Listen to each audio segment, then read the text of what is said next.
June says that everyone has a demon inside them, but we can't always control them, can we?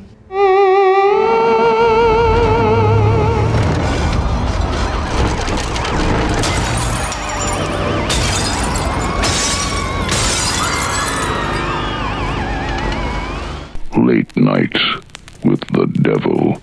I've always had a certain fondness for late night talk shows and their hosts. While I'm more of a Letterman and Conan guy, the shadow of Carson looms largely over anyone in that space. So the concept of Late Night with the Devil immediately appeals to me.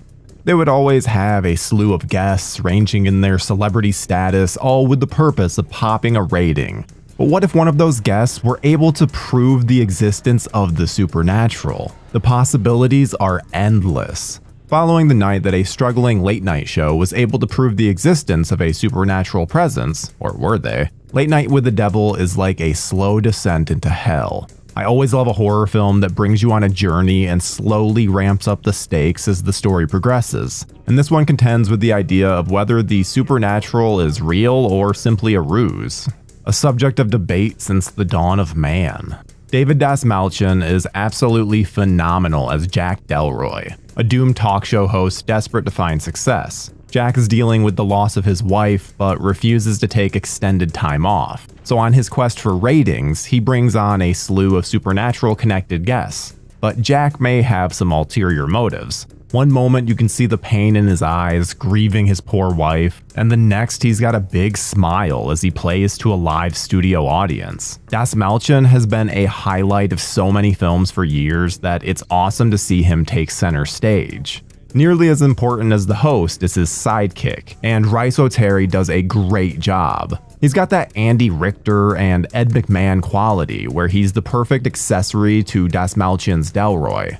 I also really liked Ian Bliss as the skeptic. It's amusing how he breaks down the common tricks that supernatural frauds would use during this era.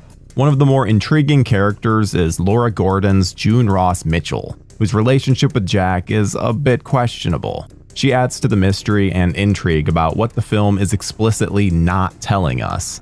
The creepy, possessed girl is always a tough role to play, and Ingrid Torelli does a wonderful job. She's incredibly off-putting, and her unpredictability works really well. She manages to be innocent and terrifying all at the same time. I don't want to go too far into her role for fear of spoilers, but I love the portrayal.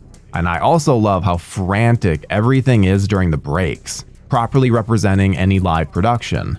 A distinct contrast exists between the calm and stillness of being on the air to the chaos of the red light going dark. One of the elements that I enjoyed the most about Late Night with the Devil is how it contends with frauds, giving a spotlight to many types of people who have visited late night television sets for years. As the viewer starts to believe that there's something ghostly occurring, Carmichael Hague steps in with a dose of reality. This furthers the trend of slowly ramping up the intensity as the film progresses. I absolutely adored the entire third act of Late Night with the Devil. After constantly playing with the idea of the supernatural being real or fake, we're given a nasty explanation. Complete with some incredible special effects and wonderful performances, it comes together for a perfect package. Cameron and Colin Cairns proved to be a formidable filmmaking duo. I tend to really dislike when films change aspect ratio for no reason, but thankfully it makes sense here. The broadcasted moments are all in 4:3 full screen and color, while the breaks are widescreen and monochrome. The contrast of the shaky handheld reality with the still tripod-centered broadcast works really well. There are some moments that some might deem as cheesy, but I just see them as period-specific. The Abraxas cult looks corny because it's presented through the lens of a 70s news report. Those moments are intentional and make the payoff at the end even more rewarding.